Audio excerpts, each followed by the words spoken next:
Good evening. I would like to call to order the Kaiser City Council. It is Monday, September 17th, 2018. And would our city recorder please call roll? Councillor Ryan? She is on her way. Councillor Freeman? Here. Councillor Reed?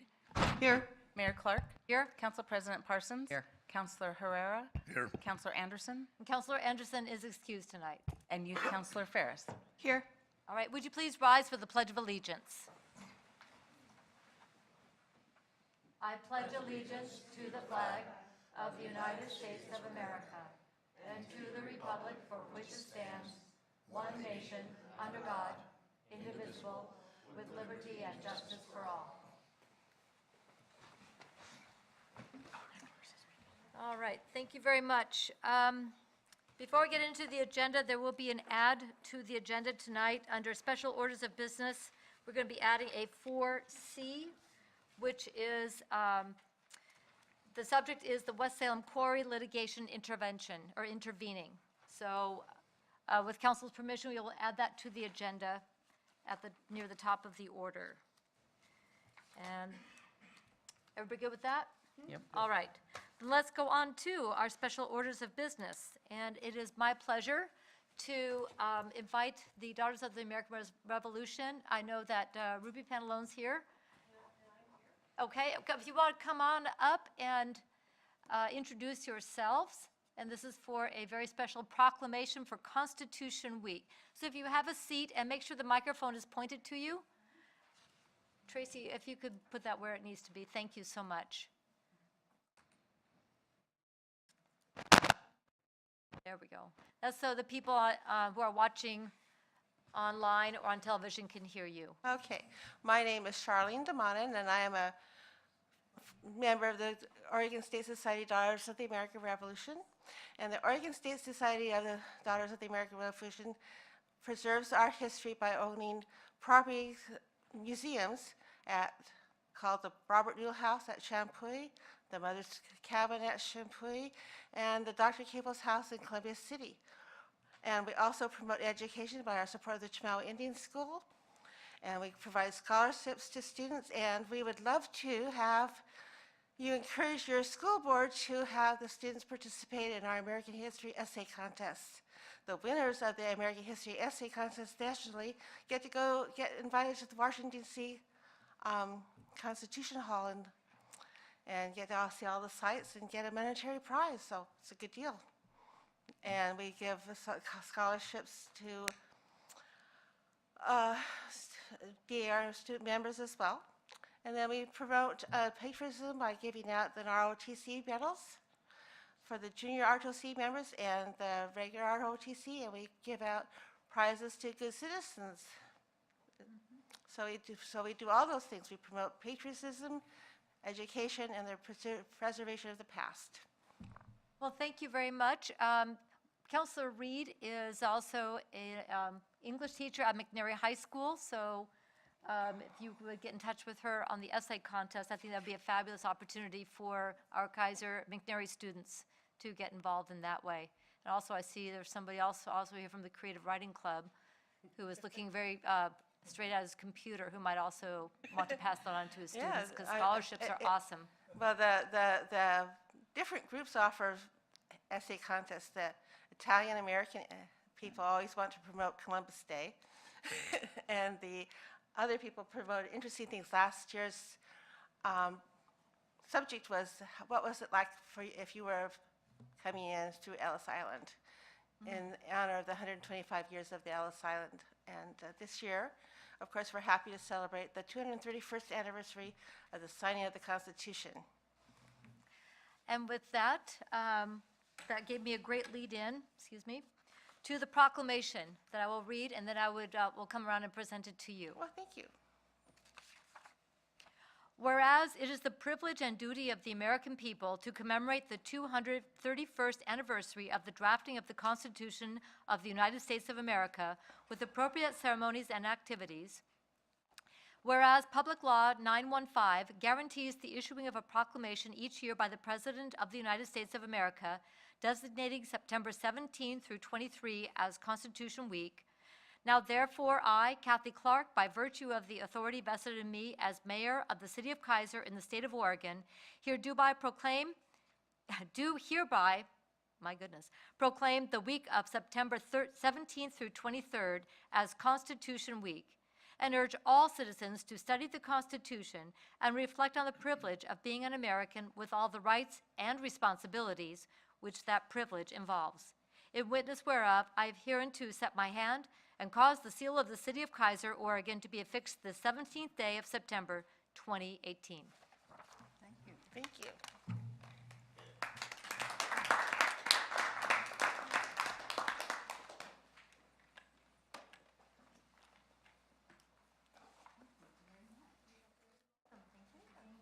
It's so beautiful. Thank you for your work that you do. I appreciate it so much.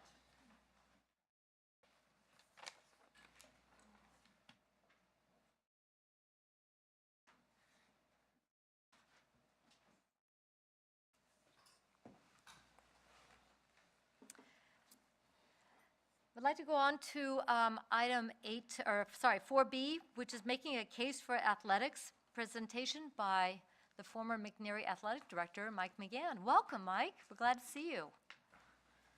Glad to be here. 15 minutes? Okay. So, Mayor Clark and City Council, I have a presentation here that it's not anything new and not probably anything you don't know about.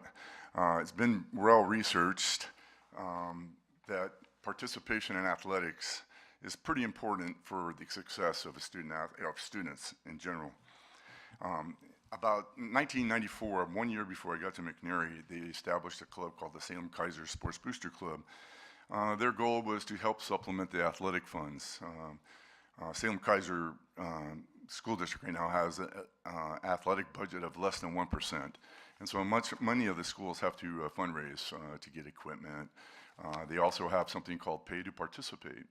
When I first started, I think it was $25 to pay to participate in any kind of sport. I believe it's $175 now.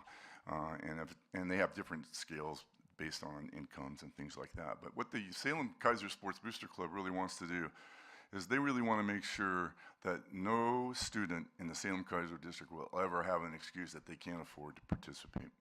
And what I'm about ready to show you here is some research, and hopefully everybody has this in your packet. I'm not going to read that. So We do have a PowerPoint, and that will be posted online after this meeting, so if anybody wants to access it, they will be able to do so. And I guess what I'm trying to do is, yeah, make a case for it. I see a lot of familiar faces up there, and I really don't have to make too big of a case because I know all your daughters and sons have played in Little League, and I've seen them all over. But you know, playing sports is not an automatic guarantee that there's going to be success. It has to be purposeful. You have to have great coaches. They have to have great philosophies. In our Salem Kaiser School District, every single coach is certified. And that doesn't necessarily mean every single coach follows everything they've learned in certification. But it has to have great administration, have to have unbelievable supportive parents, and obviously a great community that supports them. And living in Kaiser for over 40 years now, I don't have to tell you how supportive this community is and the volunteerism that goes on in this community. One of the things that we're doing this year from the Salem Kaiser Booster Club is we're focusing on participation. Our participation rates are extremely low. Sorry about the justification on that, but this is last year's Salem Kaiser enrollment and participation. I guess for another meeting, we'll talk about the first column, but those columns over there, McKay High School with 2,200 students, that's incredibly large, too large. That's obviously a wrong percentage of there, but they're in the neighborhood of about 30-some%, 32%, 38%, something like that. Having a large school like that with low participation, that's a disaster. You look at McNary, your own school here, Kaiser is fortunate enough to have one school here. 1,900, last year they started off with 2,200, and they got down to 19. Where those kids went, sometimes they transfer, sometimes they go to another CE2 program, something else, and sometimes they just don't go to school anymore. You look at some of the schools down below where they only have 1,600 kids, 1,700 kids, the participation is usually pretty high. So I'm telling you that the entire Salem-Keizer School District is about 39%, extremely low. Best practices tell us that over 50% is what you need. And the reason for that is that schools that have over 50% have less crime, less violence in their building and in their campuses. I don't have to tell anybody who knows anything about law enforcement what happens between 3 and 5:30 here in our community. And normally, I won't tell you what they call those little darlings in our schools, but they come out and destroy everything. Lots of equipment gets destroyed. A lot of people get hurt because nobody's supervising anybody as well. So I think the participation is really important. You see the numbers up there. Middle column tells us how many people are actually out. I bolded the ones that I thought were really important. McKay, 2,200, way too many people there. Way too many students. 840 participating in South, that is fantastic. They have one of the highest participation rates in the entire school district. And also the most women or girls that go out is also in South Salem. Obviously, the outside, anything over 45%, I tried to highlight there, but really the goal is 50%. And that's just what research has told us, so. Again, one of the reasons I think that that playing sports and athletics and activities, don't get me wrong, are just as good. Don't get me wrong, but this one is more about athletics because when the budgets come up, guess what gets cut first? It seems like it's always athletics, and it seems like it's the sports that don't even. It's like cross country. Cut cross country costs nothing. So what I want to tell you about student athletes, academics is really important. And the reason that we like to support this is because Salem-Keizer, they have academics as number one. They think that's very important. Second is we like leadership qualities that we can gain by being on a team. The third thing is mainly character building. And what does that look like? It's purposeful. It's discipline. It's yes ma'am, no ma'am, doing what you want to do, being punctual. These folks are going to be your future employees and maybe even your future business people in this community. So it's important that, they have to have good grades. They have great attendance. You hardly ever see, well, if you do see kids that are skipping school, they won't participate. That's what our coaches are held, that's what our standards are. So they have to have good grades, they have to have, go to school, they have to do their homework, take their vitamins, and take out the trash when they go home. They are very educational based. And so these things that are mentioned up here, teamwork, what's it like to be on a team? Well, I see a team in front of me right now. So, you know what it's like for that. Sometimes you might not agree with somebody, but you're still going to cooperate with them. And every single one of our kids that is a potential captain on their team. And that's what we like to tell our coaches. Citizenship and sportsmanship, I'm not going to sit here and tell you that all athletes are great citizens in sportsmanship and they are great sports, because I've seen enough games and enough people around community to know that doesn't always happen, but we try to model that as coaches, we try to model that as our athletes are on, because we're representing Keizer when we go away. And also work ethic, and I have to tell you this, people don't believe it, but some of our best students, 4-point students, tell me if they couldn't play volleyball or they couldn't do this, they wouldn't be going to school. I'm looking at them like, really? No, really. They say, really, because that kind of gives them a little bit more ownership in the school. Okay, this is an interesting research that I found. They had a study of the top Fortune 500 executives, and those percentages on the right are what they participated in when they were in high school. Newspaper scouting, music, National Honor Society, student government, and athletics. 95% of them were involved in some kind of athletics.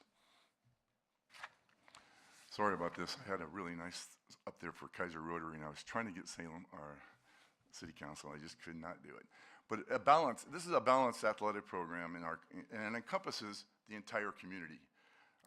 Parents, teachers, coaches, booster clubs, civic organizations, all these folks are important for us. They not only provide guidance and leadership, but they also encouragement. I can't tell you how many times the Keizer Rotary has helped our athletic programs in Salem-Keizer. Not just Salem-Keizer, but in all schools. So that's very important that we have all those. I won't coin the phrase, it takes a village, but really all those folks there have to have purposeful meaning in order for a child to have a successful experience in school. Again, the cost of athletics is not very much. It's less than 1% of the entire budget. And we almost get 40 to 50% student athletic participation. So that's pretty good. That's a pretty good bang for the buck when you're thinking about that. And I almost think that our school board has pride in saying that they only spend 1% on athletics. This leads up to something that, reason why I'm here basically, is I want to tell you about this organization, the Salem Kaiser Booster Club, Sports Booster Club. We're putting on an event on October 6th. It's called The Beacons. We have found individuals, we've asked each district or each school to give us names, 2 or 3 names, 2 men, 2 women, that were successful in athletics, showed leadership, and are also successful later in life. And we got it down to about 8. And we're going to recognize these folks. We're going to have a nice dinner for them. We have an outstanding speaker named Bruce Brown, probably the guru of character education in the United States. And we're trying to generate funds. I'm not going to sit here and ask you for money. This booster club here, we've made a lot of money. We've made over $500,000 in 24 years, but we've also spent a lot of money and given it a lot away to the schools. What we like to do right now is try to continue to do that and try to make that money grow. And I would let you know that there are 3 Kaiser community members that we're honoring. One is Jim Ryman, a community member who's been here forever. If you really, I won't tell you everything about Jim, but anytime we needed help, Mr. Ryman was there. It didn't matter what it was. It doesn't matter if it was a sport, activity, the school bond measure. He's there. He's ready to help us. And so we're going to honor Jim at this event as well. Also, a latecomer to Kaiser, Dick Withnell, is also, we're honoring him. Dick was so excited when he got this. I thought he was going to take over our whole committee, but that's how he is. He's very excited. Also his son, Dave, Withnell, also with their community leadership. These folks are unsung. Many of the new things that happen in our school districts, the athletic fields, for example, these things cost like almost $1 million to happen. And these folks stepped up. They didn't even have a dog in the hunt in some of the places where they were writing checks for unbelievable amount of money. So those are the community members that we're honoring. Our third Kaiser person is Kim Phillips, recently leaving Kaiser and living in Newport now, I believe. But Kim Phillips was the only woman coach there in the building when I got there. She was boys and girls swim coach and boys and girls golf coach. I try to figure out how many kids she probably affected just in coaching alone. Is well over 5,000 kids just in coaching. And talk about a low maintenance coach. To me, she was golden, and everything she touched basically turned to gold. Very successful coach. So we're trying to get as much as the swim community and the golf community also to recognize Kim on this October 6th. Kim is very, I wouldn't say shy, but she's humble, and she's not going to go call everybody to say, come and see me. Sprague High School has a young lady named Jamie Ellis, who was an all-state pitcher for her, played at Georgia Tech, and is now in her 25th year, I believe, as a health teacher at Sprague High School. Also coached at Sprague to a state championship. South Salem we're honoring Marv Heater. Marv Heater is a longtime football coach, won the state championship at Central, I believe, in the 60s, and 71 in South Salem. He was also, for 35 years, the executive director of the Oregon Coaches Association. Marv will have a lot of people there. North Salem, they're going to honor Dr. Malcolm Snyder. Dr. Malcolm Snyder is an awesome human being. He is probably one of the best orthopedic surgeons in the United States, maybe the world. I know he operated on my knee. I appreciate that, and my son's. And Malcolm has retired. He went on and played. He went to Stanford. It was at North Salem. Went to Stanford, played in the NFL, and came back to Salem under Thad Stanford and became an orthopedic surgeon. The last, it's actually a couple from West Salem, Susan and LaRon Tolley. These folks had kids that started at West Salem. They're from Canada. And they came in and they just started a new school in Canada, and so they switched over here and said, I know what to expect. And they helped West Salem get off the ground. They basically did their concession stands, and they've been doing it for the last 13 years, and they have no kids at school anymore. So those are the kinds of folks that we're trying to honor. We're also expecting a large crowd. We expect about 350 people there. And we were trying to raise some more money just so we can get paid to participate at a level where maybe we didn't have that anymore. That would be like a great goal to have. There's many ways that you can help. First of all, this is the best way, I think, by advertising this. This is a great advertisement for us today. But also there's people, if they want to contribute, they can go to the event. This is the website, SalemKaiserBeacons.com. It has all of our award winners and great bios on each one of them. It also has ways that you can buy a ticket or donate. I can tell you the Salem, or the McNary Booster Club, basically gave us $1,500, but it was also 8 tickets, and they have a really cool thing they're doing. They're going to bring at least 8 coaches, young coaches and teachers to this event, just so they can see that modeling of what these folks have done. I think it's going to be a great event. So I appreciate the time. I know Mr. Herrera has asked me to do this, and I kept bugging him about it until I got it done. So thank you, Roland, for giving me the opportunity to present this. If anybody has any questions, or I'd be glad to answer. First of all, thank you. And on behalf of all of the parents who have had kids go through the programs, athletic programs, and seen them go on with the life skills that they gained from that, you've made a difference in a lot of kids' lives. My daughter was on Kim Phillips' swim team, swam for Pacific University, and she's now a chemist. So Must have been all that chlorine in the water. I think so. So anyway, but there it's is great experience. just a couple points I'd like to make. That some of the research they've done lately is kind of mind-blowing to me. But they went through the World War II veterans. I mean, that's a long time ago, and they studied those, and they found out that those who played a varsity sport, World War II veterans now that played a varsity sport, ended up voting, being better voters, being politically engaged, and also volunteered more. But most importantly, more active in their elderly years. So this is a lifelong lesson for these folks. And our coaches, you know, God bless them, they spend a lot of hours. They don't get paid a whole bunch. And sometimes all you do is want to yell at them all the time because they don't do the right thing. But they coach the whole student. And I think that's important to understand from that sport. So if you ever wonder why a coach did something, take a kid out, whatever, it's really, they're not doing it because they don't like it. There's the whole student there. And so this teamwork thing that you see that everyone likes to talk about, it's there, it's reality for a lot of our teams. So It is. Any questions? Councilor Herrera. First of all, I want to thank you, Michael. And for those of you who don't know, I'm sure everybody here knows, Mr. McGann has been in some of the stuff at McNary. I should know because I was kind of there with him. Get your microphone close. Is it on? Okay, just bring it in. There you go. I'm pretty loud. You are, Anyway, but so as far as this program, I was pretty excited when I first heard the presentation in Rotary. I'm not a Rotary member, but I happened to be there, and I thought it was something that the community needs to hear about because McNary is really. I had 4 kids that went to McNary, and they all participated in sports. And I'm not saying they all became great citizens, but it really helped them in terms of character. And I happen to know as a mentor that the kids that are engaged in sports, I can tell you firsthand, they're better students. They listen. I mean, because they want to play sports once they get in there.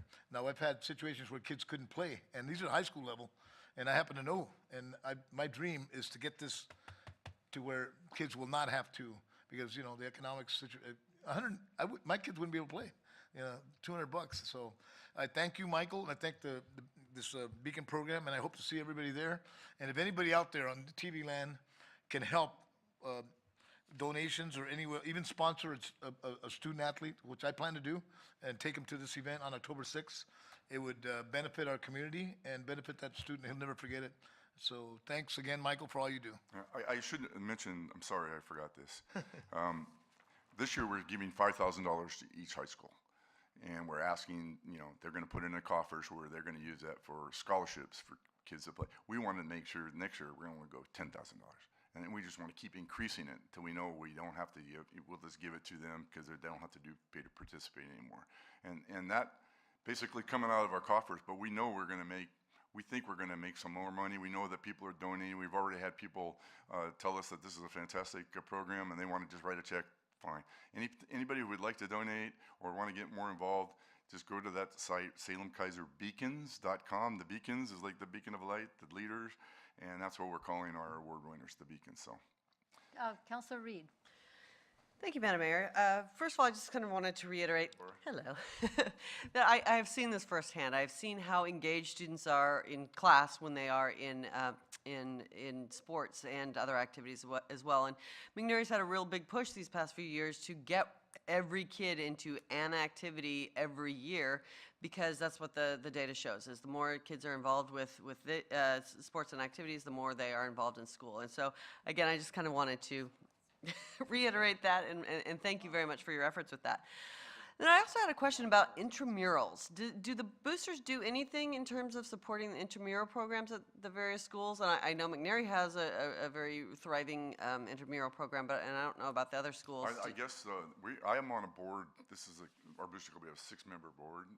All we need is a request. So, I mean, right now our goal is to try to supplement for pay to participate, because we think our participation rates are very low. And you've got a couple schools that are on the fringe of having way too many kids and not enough people participating. That's a terrible recipe. But if they needed money for intramurals or whatever, if every school had that, we're kind of doing the equality, probably not equity thing, but we're trying to give each school the same amount right now. But we're open to any suggestions for that. But Yep. yeah. Because, I've seen that too. A lot of kids who might not be able to make the various teams and so forth, they do play intramurals, and that is something that they're involved in, and that the teachers involved in that follow up with the attendance and all of those things that they would if they were in a regular sport. And so that's another good way to get kids involved, even if they may not be able to perform at the level to make the regular Well, I team. just learned this from Eric Jesperson the other day when I was conversing about this, and he said that for this year in track, they're not going to have any participation fees for any McNairy kid. Really? I mean, that could be like 400 kids, so it's like Yeah, the participation percentage is going to go pretty high for that. So that's great. That's fantastic. fantastic. Well, and thank you, Mike, for all your efforts at this. You're welcome. You're supposed to be retired. He is as tired again. Tomorrow. Thank you very much. Anybody else have anything? So, do you know if the grade point average, graduation rates, and/or the level of scholarships earned by students who participate in sports is posted or kept track of? I know we've had teams come to us in the past. Swim team was always very proud of their high GPA, grade point average, as they should be. Go Swimmers. And, but they really take a lot of pride in having a team GPA that is high, and that they are encouraging each other to be academically excellent as well as athletically excellent. If you go to the OSAA.org website, there's something there called Dairy Farmers of America. They sponsor the GPAs for all varsity teams. Okay. And we've been really close to winning the whole thing 2 or 3 times, but it's just like, so yeah, individual sports are also located there. You can see everybody's, or also just call the athletic director. I'm sure they do that after every grading term. They do that as well. Because I know there's such a big push with graduation rates, and you're right, the students that are engaged in sports, music, things that are meaningful to them have a higher graduation rate as well. And this sounds like a heck of a deal. Yes. All right. Thank you very much. We really appreciate it. Hope to see you there on October 6th. Go Celts. All right. So now we'll go to the item we have added to tonight's agenda, and this is West Salem Quarry litigation intervening. City Manager. Thank you, Madam Mayor. I'm going to turn it directly over to our attorney. Shannon? Thank you, Chris, Madam Mayor, and Council. I sent an email, and I think you have on the dais a copy of my staff report and resolution. This is in connection with, but a separate issue from the one on the agenda regarding the resolution for the mayor to send a letter to the legislature, which is item 8B. This came up last week after the packet was sent out. I had conversation with Tom and Cheryl Bowers, attorney. For background, Tom and Cheryl Bowers were the residents that was hit by a bullet that came from the quarry in West Salem. The Bowers have filed a lawsuit in that regard. They are seeking money damages and permanent injunction to stop all discharge of firearms. They have requested that the city formally intervene and become a party in that litigation for the purposes of the injunction only. We cannot join in with regard to any claim or request for money damages. But the goal of the injunction, which is stopping the discharge of firearms from that property across the river, is a pretty common one. They kind of want the same thing the city council wants, which is to have that stop. I talked to them last week, and time is of the essence with regard to the case, which is moving forward, at least for preliminary injunction purposes, quite quickly. And so I told them that I would bring this to council as a walk-on item. The first, and I apologize for not putting it in the staff report, but the first item of business would be a motion to suspend the rules, because this was not on the agenda. And if that is successful, then the recommendation is to, if you feel it's appropriate, to pass the attached resolution. I wanted to point out, as you know, and as I put in my agenda, in my staff report, litigation is not something we do lightly. It kind of has a life of its own. You don't know what's going to happen. There could be some downsides to this litigation. It's possible that we will need to expend funds for outside counsel on this. I'm not certain yet. Right now, I'm in anticipation of this, have started a draft of the motion to intervene and some other pleadings, assuming the council wants to move forward on it. But I do want to warn you that there are downsides to litigation. This is a situation which we haven't run into ever, a situation this serious, I think. So consequently, it's something that we need to not do lightly, but obviously we have concerns for the safety of our citizens and other avenues in which we're still trying and hoping to have success. So far, we don't have success. This is one that if we are successful with regard to a permanent injunction, would be the main goal. So with that, I'd be happy to answer any questions. All right, are there any questions on the staff report? So you want us to do questions on this, and then if we want to take up the resolution, then we will do the motion to suspend the rules, correct? Actually, Madam Mayor, it's probably more appropriate to do that motion to suspend the rules right now before you begin to discuss it. So, Council President Parsons. Thank you, Madam Mayor. I move that the Kaiser City Council suspend the rules for the purpose of the resolution on the quarry. Second. It's been moved and seconded that the Kaiser City Council suspend the rules to take up the matter of the West Salem Quarry litigation. All in favor signify by saying aye. Aye. Aye. Opposed, same sign. Motion passes unanimously, one absent. Okay, are there questions? I know this was a very quick read when you got here. This was on the table, but you did get the heads up that this was going to be coming. Are there any questions on the staff report from the city attorney? All right. Do you want to put a motion on the table? I will. Thank you, Madam Mayor. I move that the Kaiser City Council adopt Resolution R 2018 authorizing the city manager and the city attorney to take action to intervene in litigation involving injunction against the discharge of firearms on West Salem Quarry property. Second.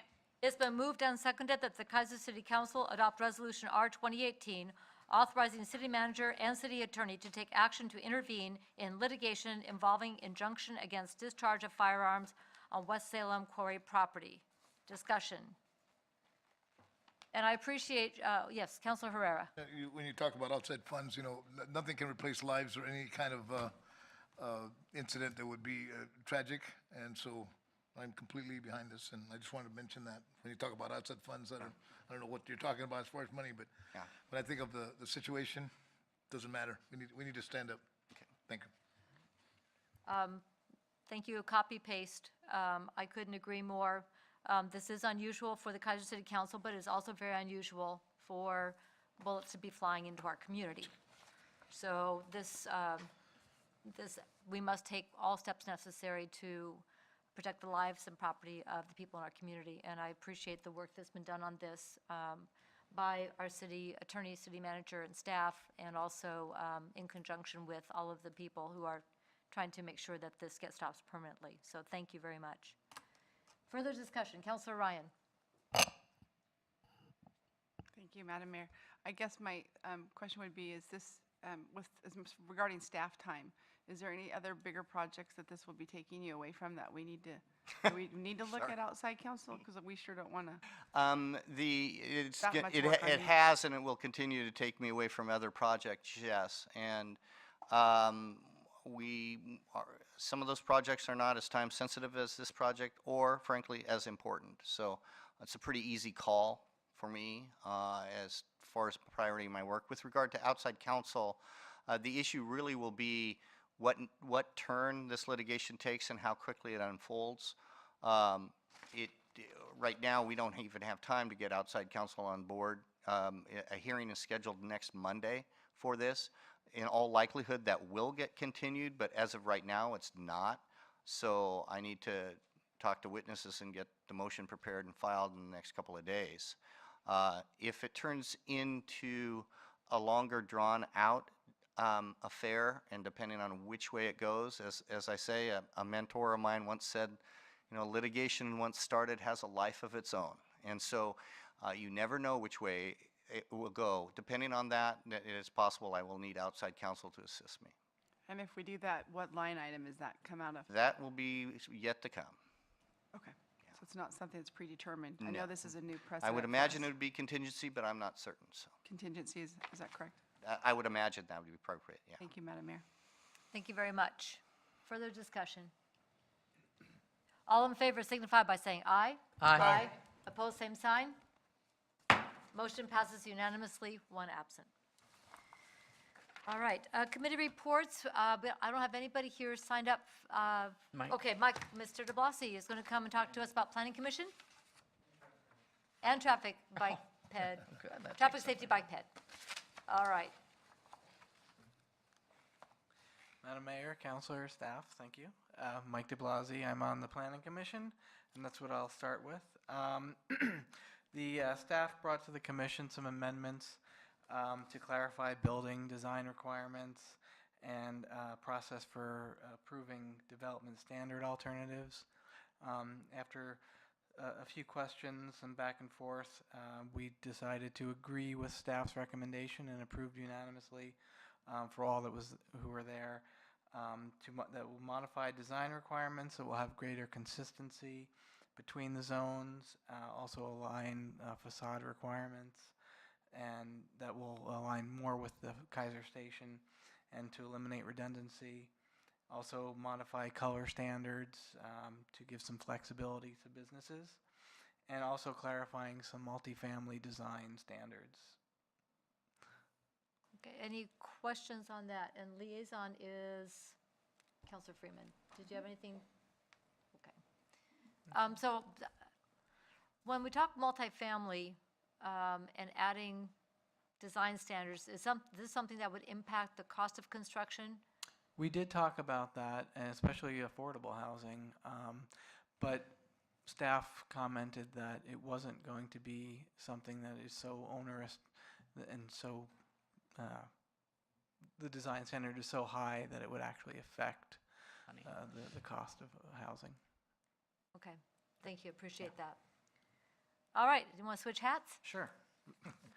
So, for the Traffic Safety, Bikeways, and Pedestrian Committee, I haven't been on for very long, so this was interesting to see that we had several different requests from citizens of Kaiser.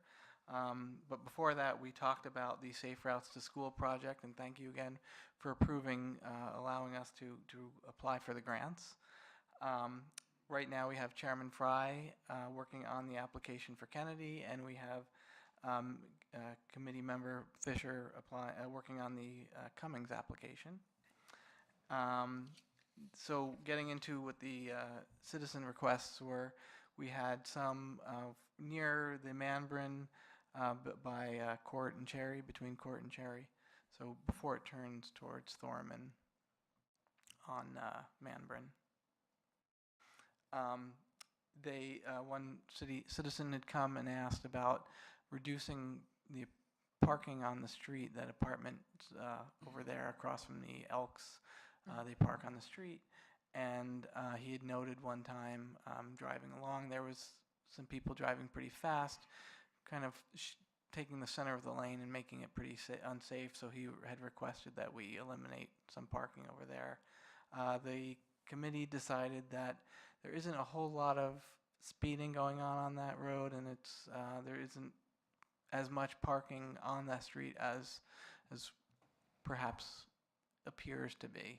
So we didn't agree with the request, and we didn't move that forward. The next was on the west end of Ivy, which is very close to this. The residents were complaining that the apartments at the west end of Ivy use Ivy for parking, as well as not necessarily being tidy with their garbage. So David Dempster, one of our committee members, had gone out and he had looked at it, noticed that there was plenty of on-street parking for residents if they need it, and that he didn't notice any more excess of garbage along the street than anywhere else in the city, which is meaning that it's low. For clarifying. Yes. So we also, again, decided to deny that request. And finally, it was brought that the Verta Lane between the Parkway and Dearborn, some citizens had complained that there's speeding going on. Sergeant Wenning brought to our attention some studies that have been going on over there, and they have not found excessive speeding on that street. Actually, they found that the average speed is a little bit below the speed limit, which is 35 there. Too slow. Yeah. Well, they at least, unless there was a glitch in the machine, one of the speeds was 100 miles an hour, but they think it was a glitch in the machine. That was too short of a distance, they said, to get that. Exactly. Yeah. Yeah. Physics would say. Yeah, no way, something's wrong. Yeah. So we decided to not, while the residents along that street may feel slightly at risk when they're trying to cross the street to get their mail or walking, biking in there, we decided that because of the arterial designation of the street, that we couldn't lower the speed limit. So we denied that request. So, and just for the record, Verta between Dearborn and the Parkway is a project that has been identified for eventually doing an urban upgrade, completing the sidewalk, bike lane segment in there, because it's hit and miss right now, and a little bit too much miss than hit in terms of being able to walk safely. So that is a project that we've identified for the future. It's moving up the list like everything else with our bicycle and pedestrian, but we definitely want to get that one done. It's an important one, especially for walking and biking to the two schools that are there. Right. So I appreciate that. And also, when that upgrade is done, it tends to actually slow speed down because it makes it feel a little bit more pushed in, a little smaller. Right. So I appreciate that, and I appreciate the opportunity for people to come and share their concerns and be heard. And thank you to Councilor Freeman for helping the citizens bring it forward to us. Very good. It's important. Yes. I just want to thank the committee, and Michael, your presentation was phenomenal, spot on from the committee. I just went to share thoughts and concerns that were shared when Chief Teague and I were out for National Night Out, and we did encourage several of the residents to come forward. The Verta study that Sergeant Wenning completed for the second time, because this actually came when I was the liaison, and so we've addressed it once, we addressed it again, and it really is an opportunity for citizens to come and bring things to the committee for have review, and the committee members that sit on traffic safety, along with all of our other committees, take it really seriously, but they've actually gone out and they've looked at the things that were asked and presented, so just going the extra mile, so thank you. Yes. Appreciate that. All right, any other questions on the traffic safety bike pedestrian? All right, well, thank you so much. Appreciate both reports. Yes.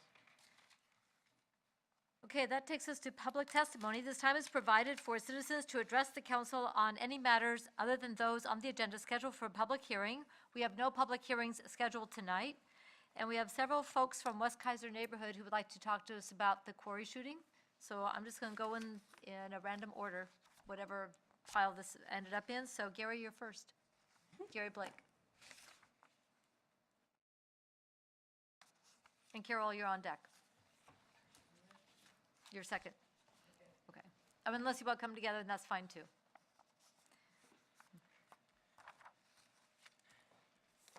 My name is Gary Blake, and I'm on the Board of Directors for the West Kaiser Neighborhood Association. I live at 841 Cummings Lane in Kaiser. And I would like to thank the council for their activity and their action tonight. I appreciate the things that have been said on behalf of the residents of Kaiser. I think this shooting issue has certainly been something that needs to be addressed, and I really appreciate the action that you have taken tonight. I think that's going to make a big difference, and we totally support it, and I'm glad to be a part of that activity. Thank you very much. Are there any questions for Mr. Blake? Right, thank you so much. And thank you for keeping this alive and going as well. You and all of the folks from West Kaiser who have gone to Polk County, I hear reports back on how well-spoken, well-prepared, and determined all of you have been in keeping this in the forefront. So appreciate that very much. Well, I've got to tell you that we've been directed and led by the statements of the council that public safety is #1 priority for this city. And that's just where we are. Absolutely. Thank you. Carol Dorfler. Rhonda and I are joined at the hip, so. All right. They work in pairs. Teamwork. Teamwork. Wait, has it been teamwork too? Are you going first? Yes. Rhonda Rich. I live on Raffel in Kaiser, and I'm also on the board of the West Kaiser Neighborhood Association. It's been a while since we come before you, and it was really good news to hear you passing this resolution that this has come forward and that the city is participating in this lawsuit. I think this is something that needs to be done. Carol and I have pursued Marion County and Polk County and coming to you, and since we last talked, we had gone to the August 8th Polk County meeting and expressed again our concerns and asked them to pass some legislation to stop the shooting over into our neighborhood, even expressing the need for this legislation because of the people who use the river, the thousands of people during the summer who come from our parks and use the river, and also go over on their banks and play over on their banks. And the impression was that they were not going to pursue this. In fact, I showed them the map that I had given you all a copy of. This was not, we're not sure that this is exactly where all these shots came from, but we know it came from this property. I was asked if I wanted a safety bubble over our neighborhood, and I said, of course we do. We want to be safe in our backyards. And so it was not, I'd say we weren't received well. We weren't. So I hesitate to say that, but I know that nothing has been done since then. It's been a month. We have not heard anything more back from them. I also expressed my concern that I'd like to call this the recreational corridor, you know, the Riverbend recreational corridor, because we have so many people using the river and not expecting to get shot when they're out using the river.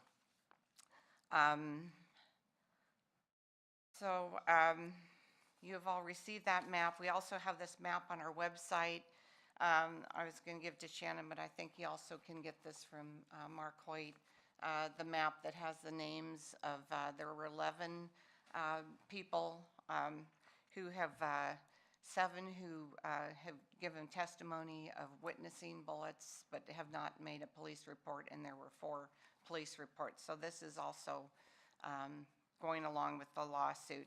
In fact, when we first started this back in July 5th, when we all met, we talked about doing a class action suit because this is so important to us, who, everybody who fronts the river and lives in fear of this happening again. It's kind of like a sleeping dog. It's been real quiet, and we've all enjoyed the peace and quiet over the summer, but we know that this is right now temporary.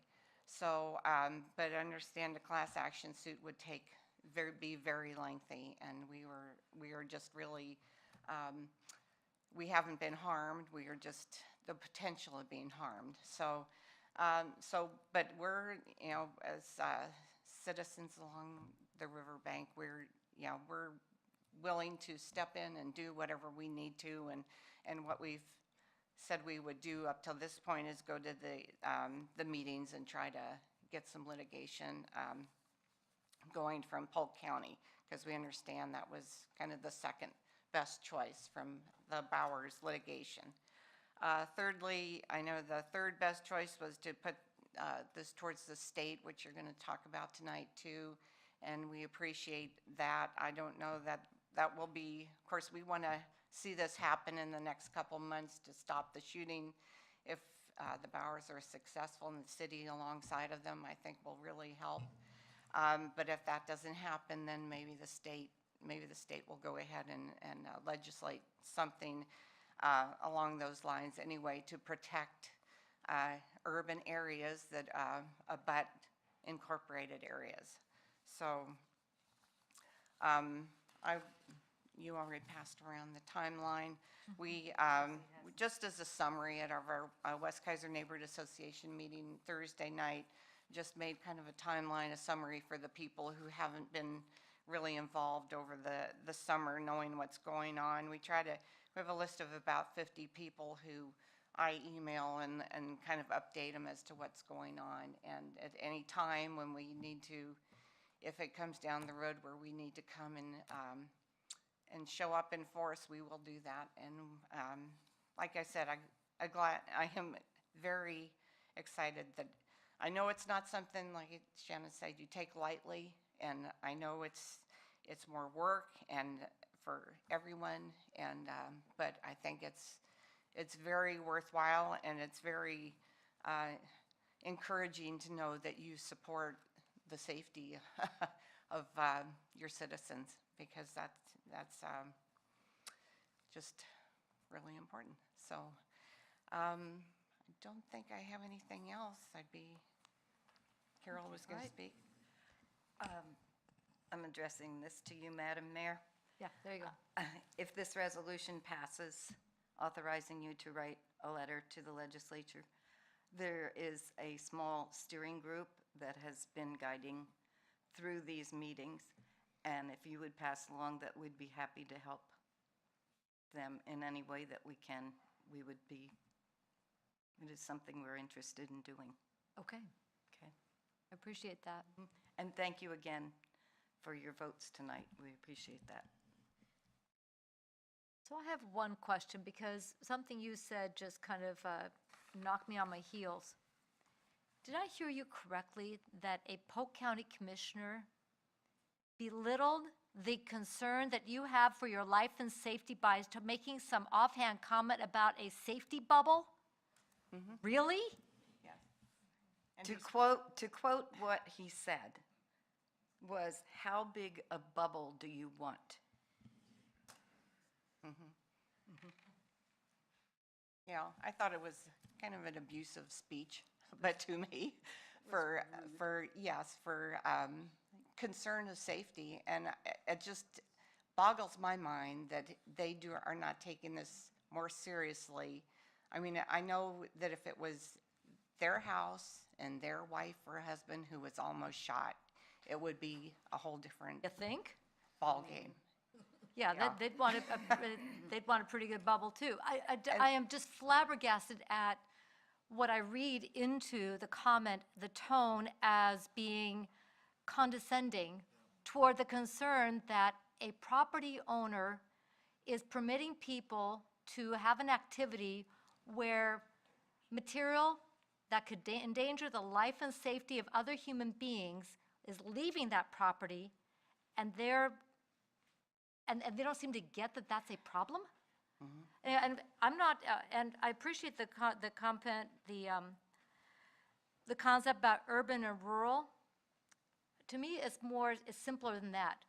If I have a property and we are doing an activity and an item, bullet, arrow, whatever, leaves, some of those discs are pretty tough, leaves the property and impacts the health and safety of a person in the next property, that's a problem. You know, they call it a nuisance. Yeah, it's kind of a pain in the neck when you just got beamed. Or, in this case, you know, could have been shot. But there's a responsibility a property owner has for what occurs on their property, and when things leave the property with their knowledge that activity is taking place, I would think there'd be some sense of responsibility of maybe I should do something about this. But it's not. Anyway. I've never seen Rhonda speechless. She was. And Well, so was I. I was biting my tongue. I mean, both of us were like. Yeah, and we've told them that this is not a Second Amendment right. We're not asking to have the guns take his guns away. We're asking that it's a public safety and we don't want to be shot at. And it's just, we will probably not go back to Polk County after the comments that were made to. Yes, we would. Well, if we had to. But we thought we'd go over there and just talk as citizens and try to, get them some common sense, which isn't so common, so. But, it was, and I was told I know he's a Salem, Mr. Davis is a Salem firefighter, and I was told that he's a firefighter and kind of why am I picking on him attitude. And I said, well, that's what I don't understand. If he's a firefighter and he is into saving lives, why is he not concerned about saving our lives? Yeah. And so it's, Oh, I know a little something about that. Let's see, I've been married to a firefighter for over 35 years, so yeah, about that, life, health, safety, protect, And as far as rights, we have rights to drive too until we have a couple DUIs and that right is taken away. So it's, I feel for Mr. Davis that he may get his rights taken away, but No, what can you do? When you're not responsible. Yeah. I mean, we have responsibilities as, living, person to person. We are to be responsible for what is happening on our property. We take responsibility if we're drinking alcohol. The responsible person doesn't drive. Things like that. That's responsibility. That's what we're asking for, I believe, is for him to take responsibility for what is happening on his property. Mm-hmm. Well, we wish we I know. had done more back in September when Sunset Park was under attack. And so it's like, we're not going to let this go now because we know that it has happened already, it's happened again, and so we're not waiting for a third time for it to happen and somebody Yeah, third time's not get the charm. injured. So I appreciate everything you're doing. Thank you. Okay, thank you. Thank you. Thank you. Shirley would like to tell you something if. Shirley, I'd love to hear from you. Come on down. Yeah. Good evening. For the record, my name is Shirley Deshawn. I reside at 3985 Rivercrest Drive North here in Kaiser. I've been there for about 38 years. I don't want to add fuel to the fire, Madam Mayor and Council and Chief. However, I will read you the quote from the Oregonian Oregon Live. We're working with, this is a quote, we're working with the Sheriff's Office to ensure Kaiser citizens that an incident will never happen again, Davis said. Lance Davis. His business is formerly known as Northwest Rock Incorporated, doing business as Salem Mobile Mix. Davis believes his quarry has taken the blame for some stray bullets fired by geese or duck hunters and others on nearby rural properties. Quote, people can shoot both upstream and downstream from our property, Davis said. Hunting goes on all around us. Polk County Commissioner Craig Pope told the Oregonian Oregon Live that he visited Davis and the quarry. He's very aware of his responsibility as a citizen and a public servant, and he's trying to do his best, Pope said. But he's begging, please don't take away my rights. Second Amendment. Pope said, although he's sympathetic to the Kaiser residents, he's unwilling to thrust Polk County into the center of a national gun rights debate by backing a shooting ban. What these, quote again, what these folks have essentially wanted was a safety bubble around their community, Pope said. Pope. But that's not what I came here for. I wanted to thank each and every one of you for your time, your effort, and your energy that you have spent. I know jurisdiction issues get very scary and very gray, and I know it's been a long haul over the last several months and a worry to many, many frightened Kaiser residents. I just want to thank you for your effort and your support on seeing this through with the lawsuit with Tom and is it Marcia Bauer? Cheryl. I'm sorry, yes. Wrong wife. Anyway, supporting them and going through with the state level because it means a lot. And my last note in closing is that, and I don't have the date, I'm sorry, I left it at home, but about a week and a half ago, late in the evening, I heard shots again coming from that area. I don't know if they were coming from his rock quarry, I don't know, but they was small caliber, numerous shots. It could have been a 38, maybe a 22, I doubt a 22, maybe a 38, I don't know. Anyway, it was a small caliber rounds, maybe 20 or so rounds. I did call 911, Polk County, and it's on record. Of course, they don't know where it's school, they can't do anything about it, and nobody gives a rip anyway over there. So anyway. Well, there are some who are trying. Pardon me? I'm going to, well, I agree that we've got some leadership that doesn't seem to get it. There are some folks that really do. But Yes. yeah, I understand the frustration for sure. Yeah, and But thank you so- for calling. We will. Every time we hear it, we're going to call, and that way it's on record, Polk County Sheriff's Office or Dispatch Office. So thank you again for your time, your support. It's wonderful to live in a community to know that something can be done about a very, very serious problem and a crisis that a lot of people are experiencing. And the council and the staff and the mayor are going to do something about it and support us as citizens. And health and safety, praise the Lord. Thank you. Thank you. We will continue to do our best. So we are going to change topics now. Martin. He's going to talk to us about Kaiser Rapids Park signage and a bag ban. Good evening, Madam Mayor, councilors, staff. Martin Dorfler, Shoreline Drive, Kaiser, West Kaiser. I'm not a member of the neighborhood association, but I'm married to it. This is small stuff compared to what you've been talking about, so I'll make it really quick. About a month ago, I think I came to council and mentioned the signage at Kaiser Rapids Park, the fire danger signage in particular, which was in English only, and I thought it should also be in Spanish because lots of people who don't speak English necessarily very well use the park. And I think I was assured that that would happen. I don't believe it did. You can correct me if I'm wrong, but I never saw any signs in Spanish down there, and I thought that was a pretty easy thing to do. Those are 10-minute signs, and I'm sure there's somebody on the council who speaks Spanish well enough to write that. But anyway,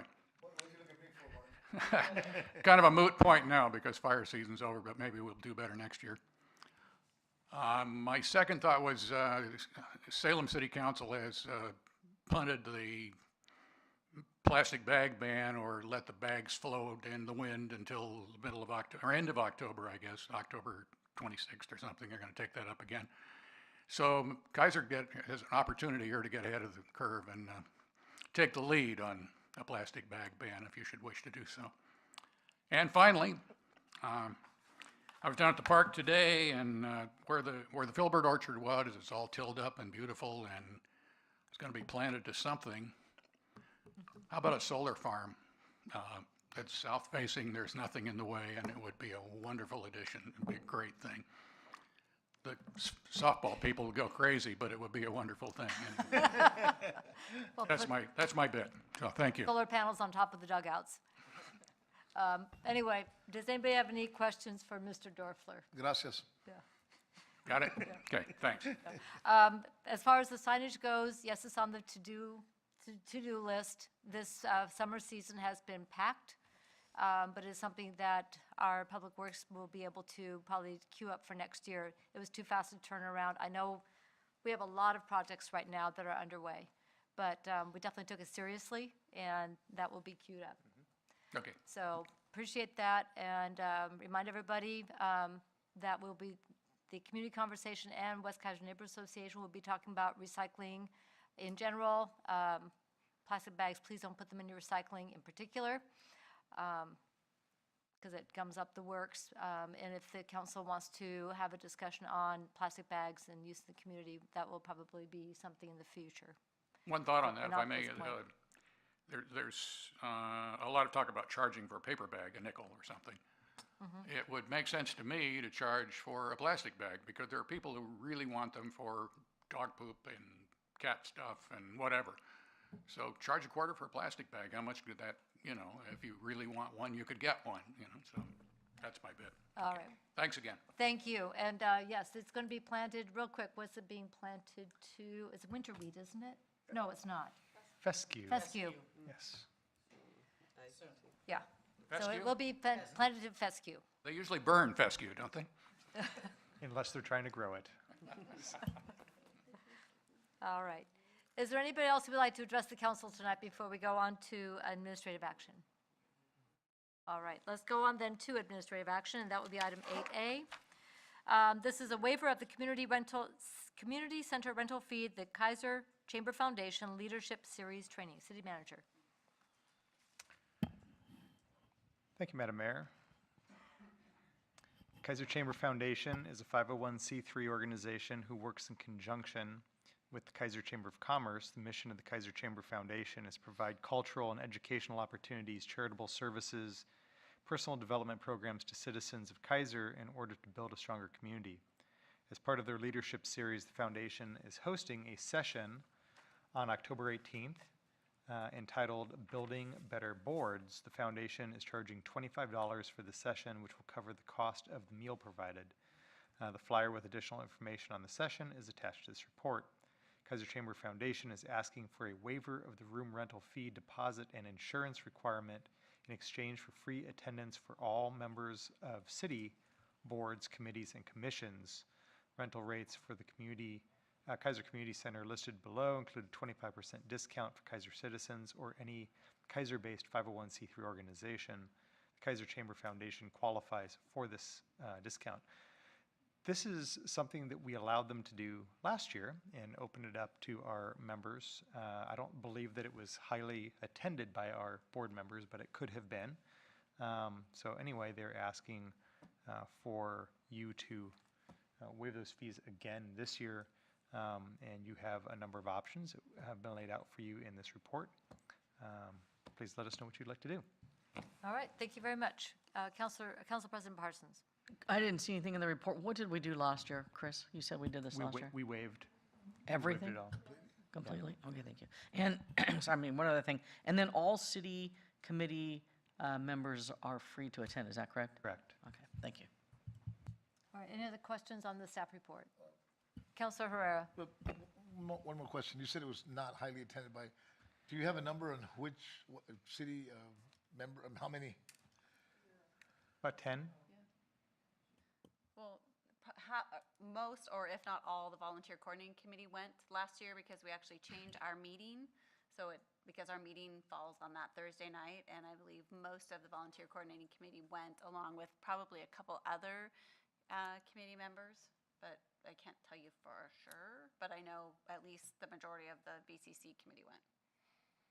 Yeah. So this is something that we sort of administratively did last year because we viewed it as a meeting that was going to be attended or hosted by the city. And so we're trying to clean up the policies around which we allow people to utilize the facility without charging And so we're going to start bringing more of these kinds of things that don't fit into those policies directly to council, as opposed to us just sort of magically waiving them at the staff level. So I want to follow up on that after we handle this matter, about what we can do to have that conversation, to develop policies or refine our policies. Yeah, and we have some to pitch to you that we've been working on, so. Excellent. So on this matter, Council President Parsons would like to put a motion on, then we can debate what pieces we would like to do. Okay, I'll start with, I move that the Kaiser City Council waive the room rental fee and the security cleaning deposit, but we charge for the event staff, and then they must produce insurance. I'll second that. It's been moved and seconded that the Kaiser City Council waive the, for the Kaiser Chamber Foundation Leadership Session, to waive the room rental and the security cleaning deposit and charge for staff and have them provide insurance. Discussion. Anybody want to make changes? Councilor Freeman, then Councilor Ryan. Okay, so your Councilor Ryan's hand was up Oh, first. I'm sorry, I didn't. Yeah, go ahead. It's okay. Perfectly content to wait. As a note for me, excuse me, for me, we have a lot of great organizations that request this room. And so my argument will stay the same as it did last year, which is that, we don't waive the fee for, great organizations and people that are raising money for cancer and things like that. We've never waived that fee. We always have been consistent, of course, with the discounts of, as it was explained to me, the discounts of, and that they get as a nonprofit. And so for that reason, I would like to stay consistent with the precedent. I know we did this last year, and I was the only no vote, but I just want you to know that, to me, the argument remains the same. Thank you. Councilor Freeman. Oh, it is on. So I have concern that it's pretty much the same, sounds like it's going to be the same session as it was last year. So I have concerns about that. I really believe that this session is geared for someone who sits on a nonprofit board. City committees are different than truly sitting on a nonprofit board where you're truly doing bylaws and you have a fiduciary responsibility of serving on a nonprofit board. And not that serving on our committees are not important, but this, from what my understanding was last year, this session really does not go with our city committees as much as if you sat on a nonprofit like the Chamber Board, Boys and Girls Club, Kaiser Little League, those kind of things. I think it's a great thing, but if our attendance wasn't wholeheartedly great last year and we're doing the exact same thing, I'm a little concerned with that. So is everybody comfortable with the proposal on the table, or do you want to propose a friendly amendment? Any further discussion? I was thinking. I know, I see, I hear the wheels turning. It was Yeah, my wheel's turning. I kind of. Councilor Herrera. I kind of like the proposal at hand,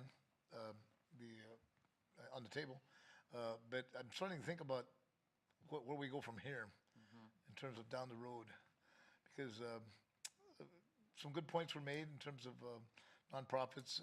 Clarification on the $25 fee. That goes for the lunch and the program? Or just the meal? Just the meal, $25 meal? It better be good. No, It's for the whole thing, yeah. I'm kind of in between there, but I do like what's sitting on the table. The total amount would be for staff would be 120, 120. right, and then So they would we have did to not provide charge that insurance. last year? No. So that's kind of why I was thinking to myself, just me, and I was just thinking that is about as fair as you can get right there. I thought last year that was pretty generous, but I do see that the purpose, but at the same time, when I think of the Civic Center, I think of how does it help the whole, and this seems to be geared for like Just nonprofit type of, and I'm in many nonprofit boards, but for the whole, as far as thing being free, I kind of waiving everything. I have kind of a small problem with that. So that's where I'm at. I do like what's on the table, though. Okay. Start. Our city attorney. So want to make sure, because I think there might be some confusion among some of the counselors. This did not come to you last year. Okay? This was administratively waived because it looked like under the rules that was something that was allowed. So when it came this year, the committee thought that it was a no-brainer and wouldn't have to go to council. I reviewed the rules and I said, well, it's kind of a close call and I don't want to get out, I don't have the rules in front of me. There was it just didn't fit, in my opinion. And that's one of the things that Chris and Tracy and I, and we can have that discussion in a few moments on the broader issue we're looking at. But as the rules are currently, it didn't look like it fit in the exception. But it did not come to council last year, so I wanted to make sure you were understood that. I know we've had a number of conversations about similar requests. I remember we were They're advertising very similar this. requests, and that why is maybe why you're confused. Yeah. Tracy, do you know, was this a year before too, or was last year the first? Okay, so we don't really have a history, and that's the part I wanted to make sure folks understood. Right, and part of it was doing the outreach to the committees and commissions, and, you know, it is another evening meeting and so forth, so part of that would be on the responsibility of everybody to advertise it, but, you know, the relevance of the program, you know, opportunity to ask questions and so forth might be a benefit, but we have to start making sure that, you know, we have at least charged enough to not subsidize entirely. Right. So this would move in that direction, and then we can have a broader conversation about we need to revisit the rules, apparently. So with that, is there any further discussion? I guess, Councilor Reed. thank you, Madam Mayor. I guess I would kind of, you know, as you say, we've considered a number of requests, chamber-related requests, waiving the Civic Center fee and so forth. And I know that this is probably not a fair question to ask, but I would kind of like to know over the past year, what chamber-related events have we waived and for a total of how much? And again, I don't expect that question to be answered just kind of off the cuff, but it does seem to me that we have been waiving quite a few chamber-related events for the Civic Center, you know, over the past year, and some of them for very good reason, because it does fit in well with our own needs and the public good and so forth. But that's again, so it's not a question as much of a just things that I'm thinking about. Stream of consciousness. Yes, thank you. Good. But it's a good question to raise, you know. One of the things we put in the rules was, you know, for nonprofits specifically, you can do one fundraiser at the reduced rate and so forth. We tried to put some sideboards on it, or, you know, some groups could get really ambitious and do, you know, several per year and so forth. And, you know, the purpose for the community center is for community use, but not as a venue to undercut other venues that might be used for similar purposes. So we're trying to find that balance, and we've been navigating that ever since we opened this space, which has been, can you believe, 10 years? Yeah, ouch.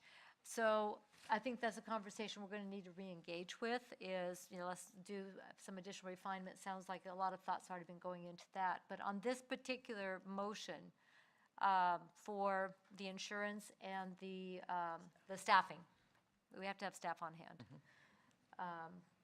Is everybody good with, so anybody want to make any changes before we go to the vote? All right, so we'll go to the vote. All in favor of the motion signify by saying aye. Aye. Opposed, same sign. Aye. Motion passes 5 yes, 1 no, 1 absent. Okay, and that would be Councilor Ryan.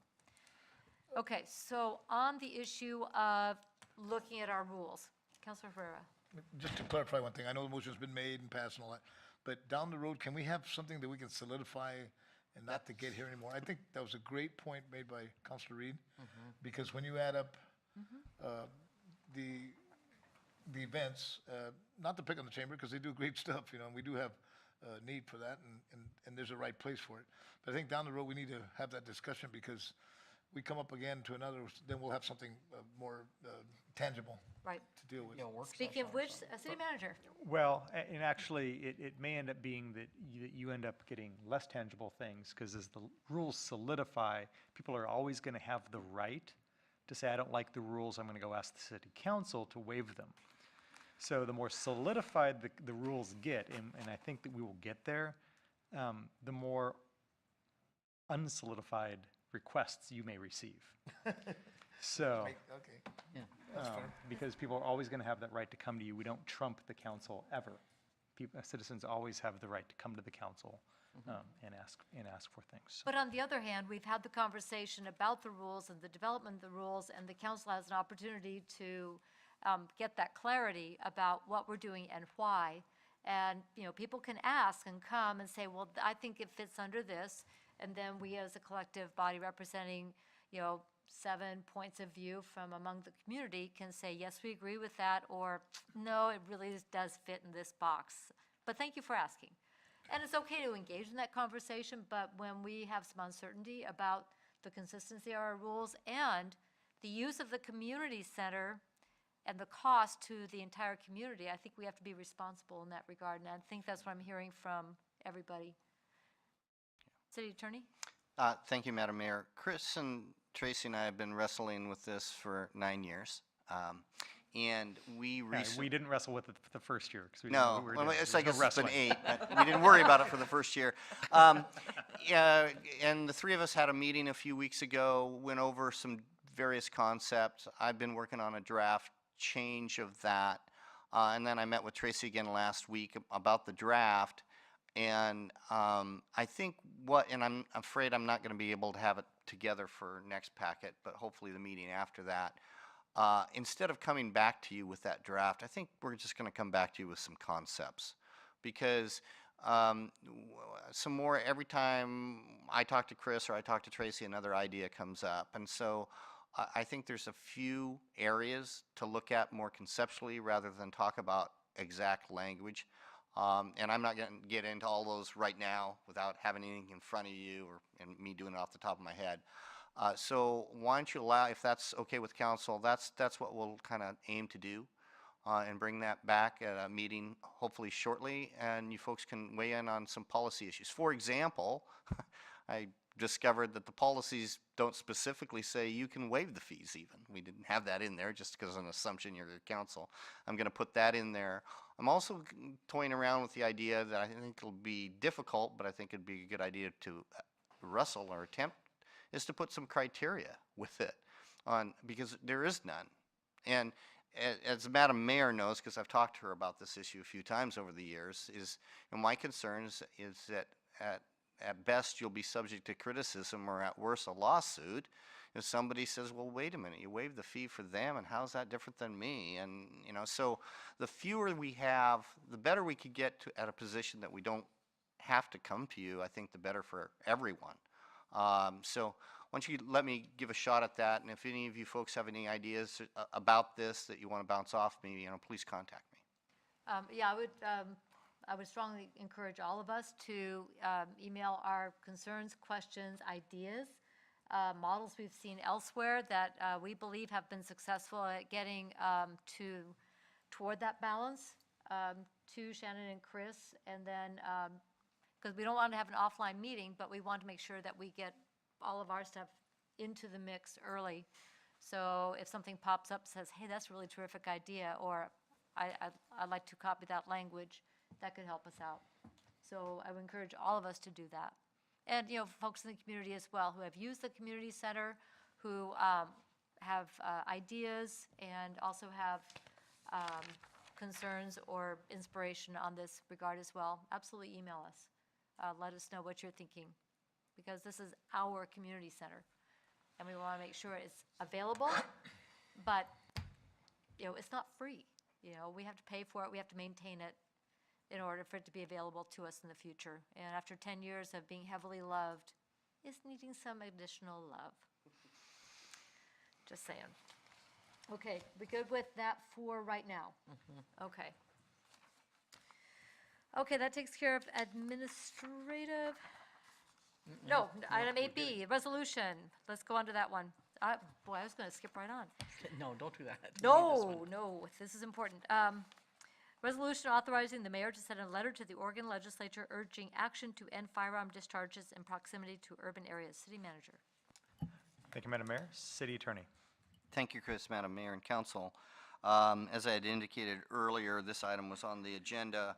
Again, the West Salem quarry shooting issues are one of the areas that we were looking at to try to reach a resolution here. Beyond the ones we've discussed is possible state legislation, and I know that our legislators are interested in this issue. So this item is before you today to formally pass a resolution authorizing the mayor to send a letter to appropriate members of the legislature. And I use that term because there may be more than just our two. Right. And so that's why I use that term, appropriate members of the legislature. There may be more than just our representative and senator. So in any event, the resolution is attached, authorizes the mayor to send a letter to the state legislature urging them to take action to end this situation with the firearm discharges. So with that, I'd be happy to answer any questions. Thank you very much. Questions on the staff report? Council President Parsons. Thank you, Madam Mayor. I move that the Kaiser City Council adopt Resolution R 2018, authorizing the mayor to send a letter to the Oregon legislature urging action to end firearm discharges in proximity to urban areas. Second. It's been moved and seconded that the Kaiser City Council adopt Resolution R 2018, authorizing the mayor to send a letter to the Oregon legislature urging action to end firearm discharges in proximity to urban areas. Discussion. So I have one point, and I brought it up earlier when we were conversing with our neighbors from West Kaiser, and that is that the density of population, is one of the definitions for urban or urbanized areas. But I would like some latitude as we crafted this language to include the responsible, that property owners be responsible for potential harm leaving their property, potentially harmful items leaving their property, whether or not it's an urban or rural property next door. If that neighbor doesn't want bullets flying through their yard, they shouldn't have to put up with it even if they're rural. So I don't know if we can work that in there, but I don't, to me, the urban is one way we could define it, but I'm concerned that we have less dense areas that would also benefit from this kind of legislation. So let me just throw that out there for thought, input. I have input. All right? My input is that going the legislative route is going to be a tough row to hoe to begin with, because you are going to get into the gun rights issue, Second Amendment, et cetera, and crafting something that sort of walks the appropriate line is going to be very, very difficult. The broader you cast the net, the more people are going to join the fight on the other side, and the less likely you are to be successful. So just as food for thought, you may want to take a very narrow swing at this initially to enhance your chance of success. And then if you're successful, modify in the future, now that you have something, a platform to stand on. So it's going to be a tough issue to begin with. True that. Councilor Reed. Thank you, Madam Mayor. I guess also, kind of along those lines is like, it just popped in my head the example of, okay, so we're making people responsible for things that may leave their property. So I was thinking, well, if we define this too broadly, we could get into trouble with, say, golf balls leaving golf courses and breaking windows or whatever else. And so just again, to follow up on what Chris was saying, just making it as defined as possible, perhaps potentially life-threatening I don't know, but just, I guess, to support that a little bit so we don't get too broad so that we don't open ourselves up to unintended consequences. Good thought. And I also have a thought, this actually was approached to me, what about the duck hunters on the river? So how do we? That's a whole different argument. It is, but it's still a firearm discharge in proximity to an urban area. So I think that was just brought to my attention. I'm just bringing it to your attention. Is that where we come into being the broad, is so we can define that later? Is that what? And once again, and we've talked a little bit about that internally. Okay. that will bring a whole different group of people opposed to what you're trying to do to the table. So once again, I think your best chance for success is to narrowly define what it is you're attempting to do and be successful with that first. Mr. Brown? Just as far as that thought goes, on the water actually turns into a whole different set of rules because the waters are governed by the state. They aren't, we don't have control over them. They are the waters of the state. So they have their rules that are established and governed by a whole different statutory structure. So this really wouldn't be defined by that then? Is it? I think going along with what Chris is saying, Okay. that then would create a whole different kind of issues and bring in a lot broader, different kinds of issues that would be very difficult to manage. Well, along those lines, though, the people who are hunting on the river are licensed, they've gotten their licensing and so forth. There is some jurisdictional authority of the state for people who are participating as hunters. So, and they do have recourse if a hunter is a bad actor in this. So, and that's where there's some frustration here because we don't. Not to the extent that we feel that would be necessary for life and safety. So I think that would be an important distinction. So I appreciate that. Further discussion? All in favor signify by saying aye. Aye. Aye. Opposed, same sign. Motion passes unanimously, one absent. All right, that will now take us then to the consent calendar. Council President Parsons. Thank you, Madam Mayor. Looks like we have 5 items on the consent calendar tonight. First is a resolution authorizing the disposition of surplus property, police department vehicles. B is a resolution authorizing the city manager to award and enter into an agreement with S2 Contractors, Inc. for asphalt pathway upgrades and resurfacing at various Kaiser Parks. C is a resolution authorizing the city manager to enter into an agreement with Salem Concrete Paving for sports courts at Claggett Creek Park and Northview Terrace Park. D is a resolution authorizing the finance director to sign an agreement with AT&T Corp. for FirstNet mobile plan for the police department. And E is approval of the August 27, 2018 joint work session minutes. Are there any polls? Council President Parsons. Thank you, Madam Mayor. I move approval of the consent calendar, items A through E. Second? The consent calendar has been moved and seconded. All in favor signify by saying aye. Aye. Opposed, same sign. Motion passes unanimously. That takes us then to council liaison reports, and we'll start with Councilor Ryan. Shall I pick on you this time? Sure. And then we'll loop around to our youth counselor. Sure, thank you, Madam Mayor. So, I'm a super duper busy couple of weeks. I will to hit the highlights here. I'm always excited, I should say excited, I'm always entertained and learn something from our Marion County regional meetings.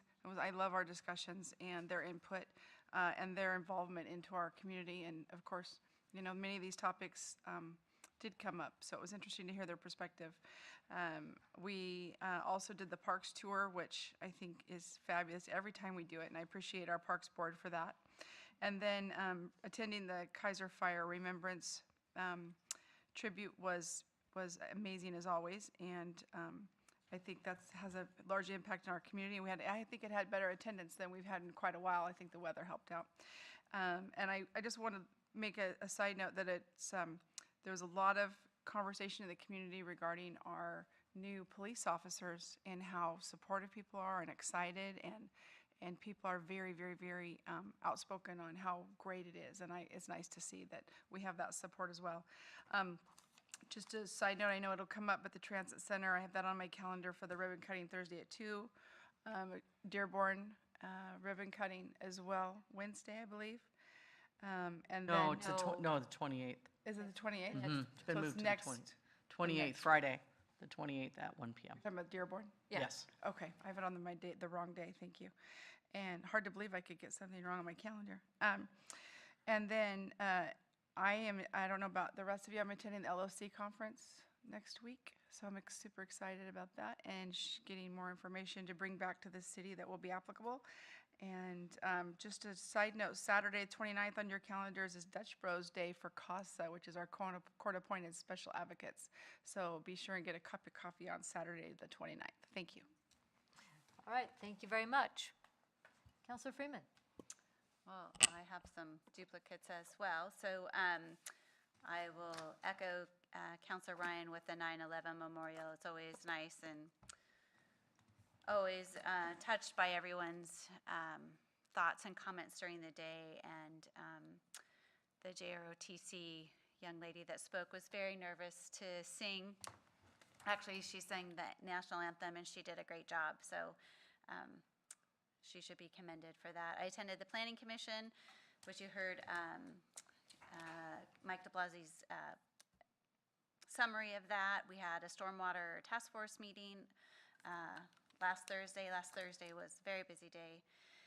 West Kaiser neighborhood was resumed back in September, and we had 24 people at our meeting, and so the room was filled, and they've all left the room. But it was nice to see a good group of people and some new neighbors within the West Kaiser neighborhood. I attended briefly the Marion County breakfast. So I thought I had time in the morning. Of course, I got to work, and everyone goes, "Where were you for your 8 o'clock meeting?" I'm like, "Oh, I thought it was at 8:30." So, but you know, it's all right. The Parks tour, again, thank you to the Parks Board and that. It was great. I attended traffic just because of some things that Chief and I had heard, and you heard those things as well. The Volunteer Coordinating Committee is still recruiting for volunteers. The applications need to be in by September 26th, which is a Wednesday, for our October 4th meeting. So we have openings on the Kaiser Points of Interest, the Public Art Commission, Planning Commission, Parks Board, Traffic, Bikeways, Pedestrian, and also Youth Liaisons. And just an early heads up, I will not be here on October 15th because I am traveling for work. And that's all I have. So noted. All right. Thank you very much. Counselor Reed. Thank you, Madam Mayor. I started with the Southeast Kaiser Neighborhood Association meeting, and we did hear about many of those issues that Mike de Blasio brought up as far as the traffic concerns. And so that was good to conduct in that context because those are the neighbors who are most affected by those. So I appreciate being kept abreast of that. And I also went on the Parks tour, which was fascinating, and thank you to our Parks Department for all the work that they've put into making the parks fee, putting the parks fees to good use. I had a Kaiser Heritage Board Association meeting last week. Last week. And also, though I am not the liaison for the Planning Commission, I went to the Planning Commission figuring that with all the discussion we're having about the growth of Kaiser and how we should manage that, and I wanted to just know more about it, and I think that that's really important. There are a lot of highly specialized people with specialized perspectives, and so I thought it was really important to be a part of those conversations, and I really appreciated that, and I intend to continue to do that so I can learn more on that. And just a reminder, it is open to all public and available on TV as well. Went to the Stormwater Advisory Committee meeting, and that was fascinating, as always. I'm amazed at the expertise that goes into that. One of the things that came out of that is that there is an Urban Stream Symposium tomorrow from 7 to 8:30 p.m. at Laux Auditorium on Liberty Street in Salem. So anybody who is interested in that is welcome to attend. So again, some really great people doing some great work there. The Kaiser Network of Women banquet is coming up this Thursday. What is the name of that officially? The name of the banquet? Percy, thank you. Yes, the Percy event, which is always a wonderful highlight. And I have my hat, and so it will be lovely. There is and we've heard this too, the Kaiser Chamber Community Conversations concerning recycling is coming up on the 26th at 6 p.m. And I've been busy recruiting youth liaisons, so hopefully we'll get some applications coming in and get a few more youth liaisons in place. So that's all I have. Thank you. Fabulous. Thank you so much. Council President Parsons. Thank you. I was busy, but they mentioned most of what I did too, so that was pretty cool. But on September 6th, I attended Lily Mays swearing in. She is, if you don't know that, she is the canine of Shani Starr at the CASA, which is the children's, she said it already, so I'm not going to repeat. Court-appointed Thank you. special Yeah, thank you. advocates. And so it was very, she taught the dog to, when the judge, actually, they wrote the oath, the judge wrote this oath and said it to the dog, and the dog actually gave her a high five with the paw as the swearing in. She had her trained to do that. So it was really, I did put it out on my Facebook page, but she is the first in the nation.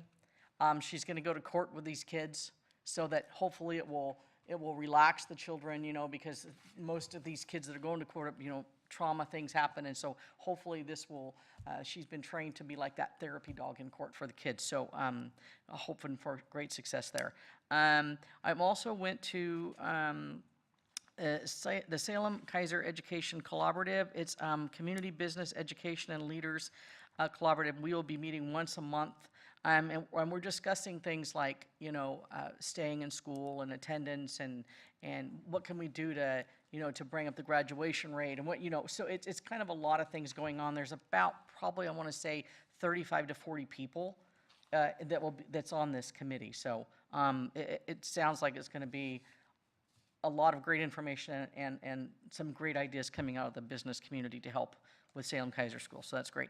I didn't have to do traffic safety because Mike did that for me. I went to the 911. I also went to the Marion County Commissioner. We talked about Jan's retirement also, so just for you know, she's retiring. She's almost done, and she reminded us of that. So tomorrow morning at 10 a.m., myself and hopefully a lot of volunteers, because I put the word out and I've had a lot of people respond, we're going to touch up the paint at the Big Toy, and it is going to be very, very nice tomorrow. So whoever can come and help, even if it's for an hour, just bring old clothes. You don't need to bring anything else. The city's providing all the paint, the brushes, and rags, and all that kind of stuff. Also went on the park tour. I was very impressed with Meadows Park. I can't wait to see, you know, how the money's going to affect our other parks. And we talked about the community conversation and then the Percy event. So the Gubser Neighborhood Association is also having their monthly meeting starting September 20th. And I usually go for Roland, but I'm going to be attending the Percy event, so I won't be able to go for you that night, the 20th of September. I'm tied up that night too. Okay, so I don't know if anybody's interested, but they meet at Gubser School at 7. It's 7 to 8. It's only 1 hour too. They are very good at staying to an agenda. And it's at Gubser School right when you walk in, so. And then that's all I have. Marlene, just so you know, Lily May is, KGW did a great interview and They article. did. It'll be on tomorrow night or Wednesday on KGW if you want to watch for it. Perfect, yes, I Yeah. want to see that. It was great, thank you. Our new star, Uh-huh. no pun intended. No pun intended, Shane's new. Yeah, Shane's new star, sorry, yeah. With that, Councilor Herrera. Thank you, Madam Mayor. Started off, let's see here. We had, the ribbon cutting for CTEC, Career Technical Education Center. And I believe it was attended by several of us. Chief was there, and I believe you were there, weren't you? I was. And that was very nice. And by the way, the two new programs are the Business Development and Leadership, which is really cool, and Law Enforcement, which is way cool.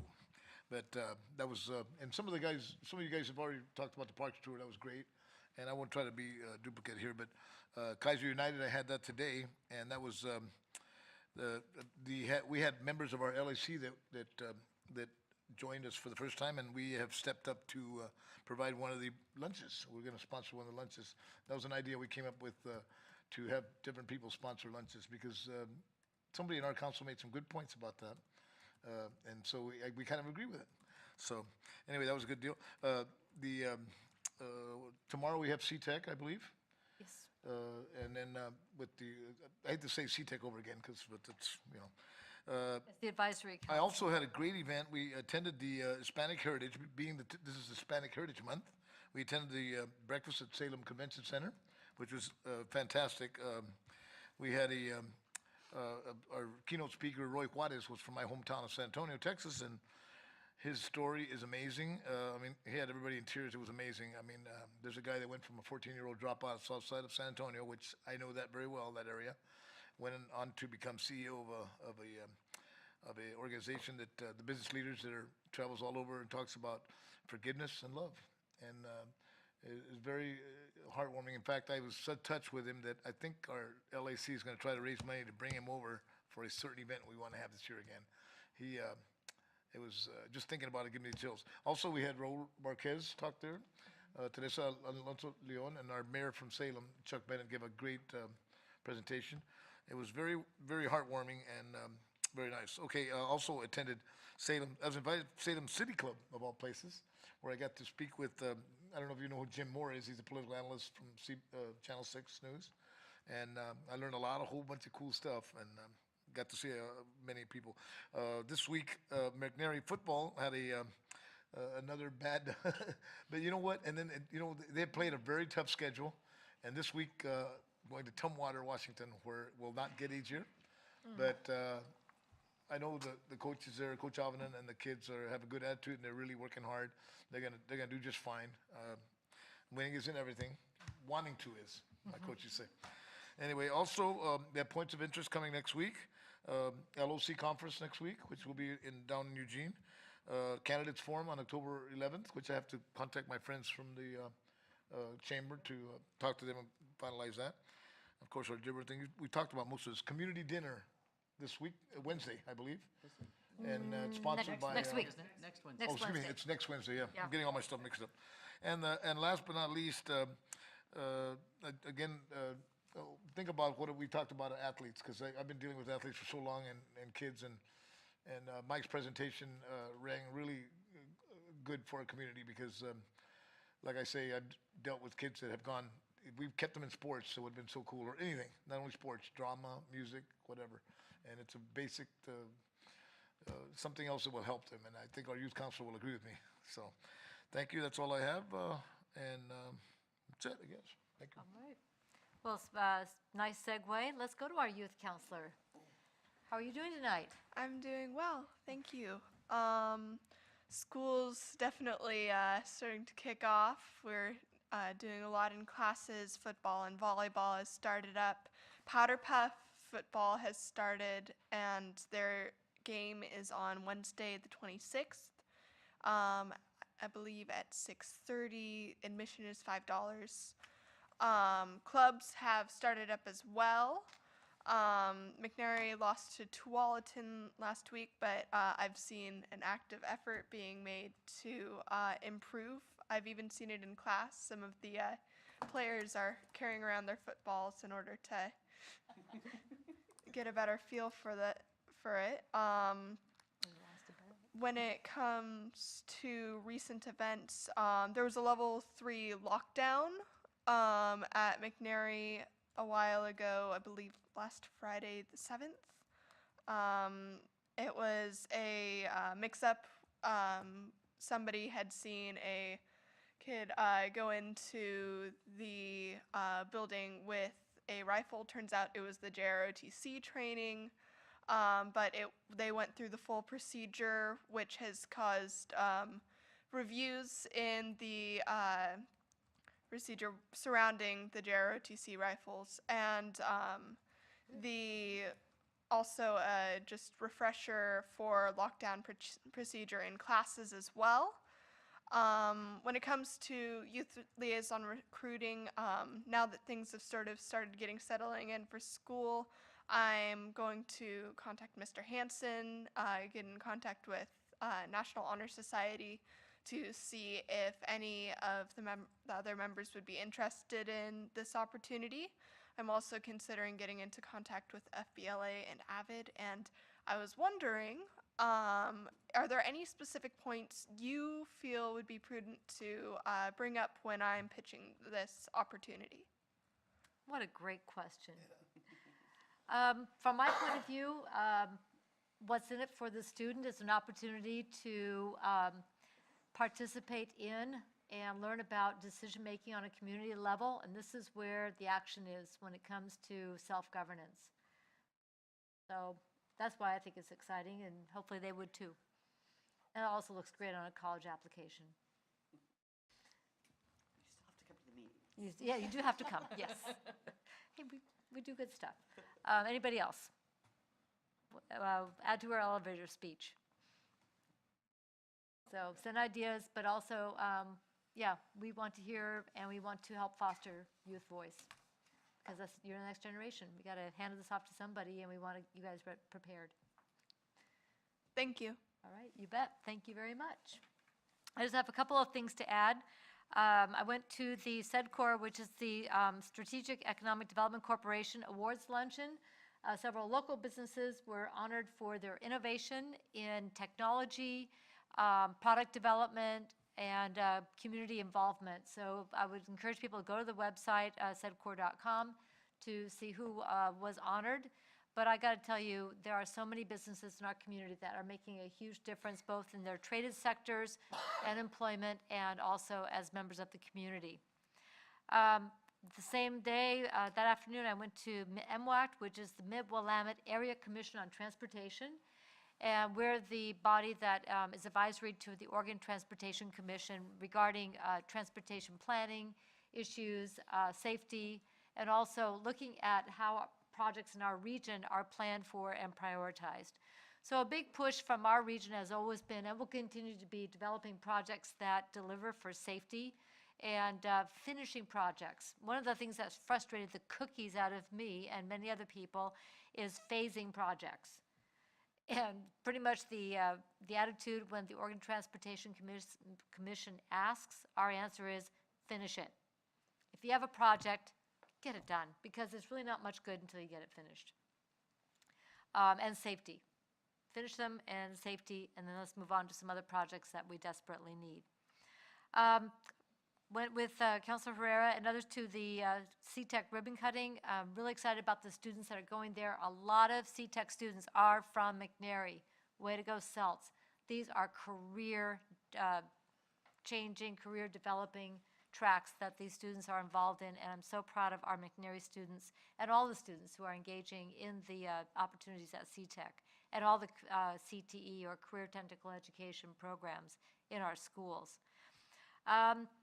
JFK, nobody's mentioned the final concert of the season. Rock the House once again, concluding our concert series, our city-sponsored concert series at the amphitheater. Filled up the park. Everybody had a good time. It was a great evening. People were able to come together, and this year it didn't rain. So thank you, Clint, all of the staff that works with him to put on these great concerts all summer long. Attendance was up across the board this year for all of the concerts, and we're looking forward to planning how next year is going to continue to be a very special part of our Kaiser summer. So that was a lot of fun. A parks tour. So everybody's mentioned it, but nobody mentioned the picture we all took on one of the toys at the Meadows Park. We all climbed up on that spiderweb thing so it can hold all of us, so it can hold all you kids. Have fun. We checked it out. Yeah, we did. We safety tested it. It worked. But it was great to see in all of the parks we visited. This year we weren't talking about, I wish we could, but we were looking at, and then we did, with all of the parks and hearing more about the maintenance that's happening in all 19 parks. So again, thank you to the people of Kaiser. These are our dollars being put to work to make our parks a welcoming and safe place to gather with your family and go outside and enjoy the great outdoors. Taylor House ribbon cutting. Taylor House is a project through Community Action Agency, United Way, and others that recognized the need for overnight shelter for our youth. We have day facilities, and now we have a facility that will be opening soon. I don't think they've quite got their certificate of occupancy. I think it's pretty close to have a place where they can be safe overnight. This is huge for keeping our youth safe while they work through their issues, get appropriate help, and get to home or a permanent solution to their housing needs. I want to thank all of the people who contributed to building this, to painting. I know that there were volunteers from Kaiser every single day during their painting process and at many of the other projects. Local business contributed all of the appliances. So Kaiser has been very much a participant in Taylor House. If people want to get involved, please go to the Community Action Agency website. There's more we can do. Our youth had needs for housing homelessness, like so many people in our community, and I'm really proud that we are making a real difference in their lives. So let's see, Kaiser Community Library. Speaking of people volunteering, 30 years. Can you believe it? 30 years. We celebrated the birthday party on Sunday, and this is Library Week, so go over to the Kaiser Community Library, get a card. I think there's still some scholarships available from a fundraiser that Councilor Ryan did last year, and it is so exciting to see the programming we have at that library for kids, families. Author presentation on the 4th. An author presentation is this Thursday, isn't it? Thursday night. And I think you know the author. I do. And that would be? Jillian Terrassa. So she is a local Kaiser resident, alumnus of McNary, and my daughter.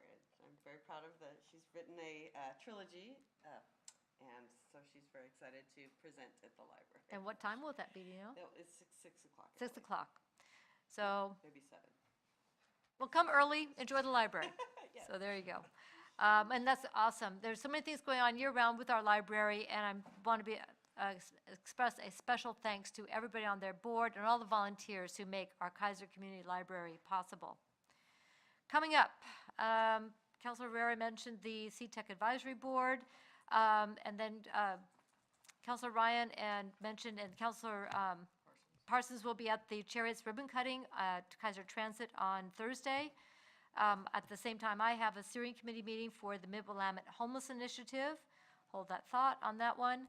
And then 25th, next Tuesday, is SCATS, the Salem-Kaiser Area Transportation Study. We will continue work on the statewide Transportation Improvement Plan, the STIP. And yeah, we have lots of acronyms.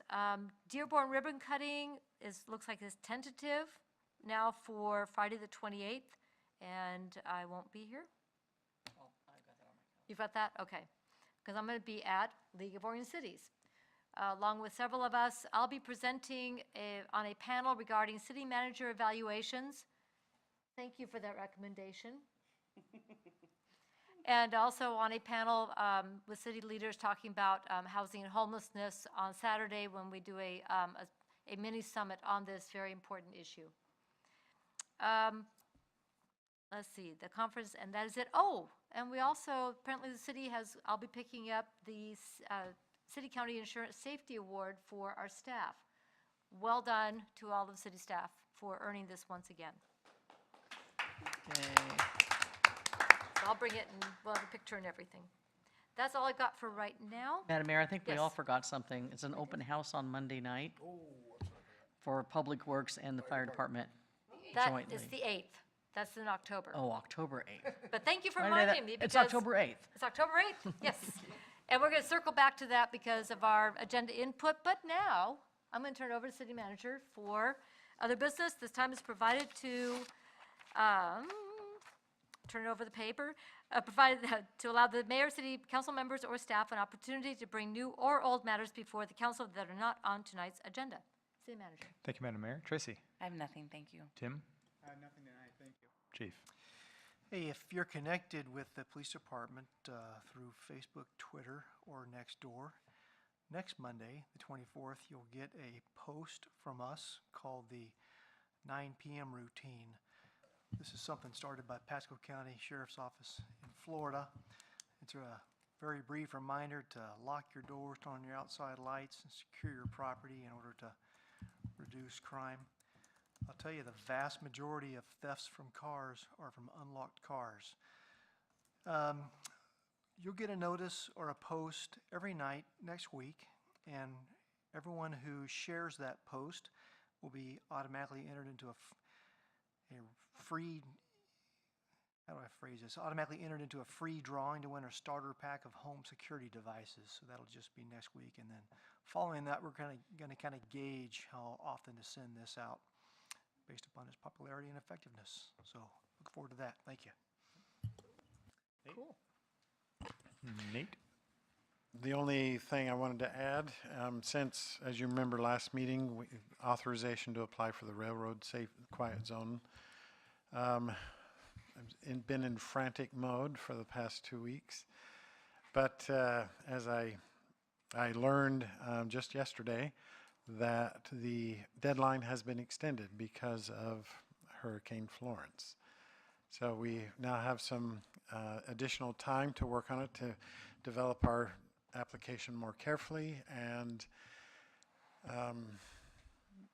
so we're not out of the woods. It's still a very difficult and challenging. I'm learning new things about the railroad that I never knew. But anyway, so that work is still ongoing, as is our work on our grants, our Kaiser Revitalization Project. We have an all-consultant meeting on the 26th that we are going to then plug in the dates of our tasks to conclude these projects. So, well, revitalization not concluding, education outreach is concluding. So stay tuned for more specific dates. On the railroad issue, is there any way we can somehow claim to be in a tsunami zone or something like that, like in relation to the hurricanes? I mean, maybe that would gain us some points. I don't know. I'm pretty sure that our insurance rate wouldn't really appreciate that. If Yeah, we- you're probably right. Yeah. Shannon? Thank you, Chris. Nothing tonight. Thank you. And I will be out Saturday through Wednesday at ICMA annual conference, and then in Eugene on Thursday for the League of Oregon Cities. So, all right, thank you. Thank you very much. Written communication, I don't have anything that was in my box tonight. So I'd like to go on to agenda input. October 1st, we will meet in regular session at 7 p.m. October 8th, it shows canceled. I would like to show it as rescheduled. And so what I would ask the city council, if we could reschedule to October 29th, and the topic would be an update on housing and homelessness, to hear from Ali Treichel, who is our program coordinator for the Homeless Initiative, and also hear from a couple of people who have been instrumental in the implementation of parts of that. I've talked with Tricia Ratcliffe, who is involved with the 100-Day Challenge, and Taylor House, and she is willing to come that night and give us an update on youth homelessness. And I've talked with Jimmy Jones from the Community Action Agency. He's in charge of Arches, and he's the interim director for Community Action, and he is willing to come as well to give us an update. And also, I want to invite all of the people who were the Kaiser members of the Mid-Willamette Homeless Task Force. I mean, obviously, this is open to the public, but I want to specifically invite them because this is a follow-up of the work, a year of hard work that they all put in as well. So this would be 6 o'clock on the 29th, which is a fifth Monday, so it shouldn't run into anything. I know this is getting close to the election, so I know people are busy. But is there agreement from the council to reschedule to the 29th? Any strong objections? Okay, and the topic is acceptable. Okay, so I'd like to reschedule to the 29th for that. October 15th, we will meet in regular session. And I want to throw one more thing out there, and that is looking into November. November 12th, the second Tuesday, is a holiday, celebrating Veterans Day, so that work session will not occur that night. And what I'd like to put out as an email at some point is to, after the election, to have a joint work session with the incoming counselors to talk about some of the work that we're doing surrounding the urban growth boundary, the studies we're doing, kind of the background of the work we've done, so we can have a good handoff to the incoming counselors, and they can also hear from those of us who are currently serving.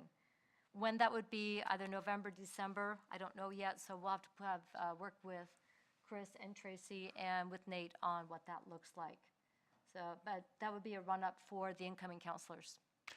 So would that be something that the council would support doing as a work session?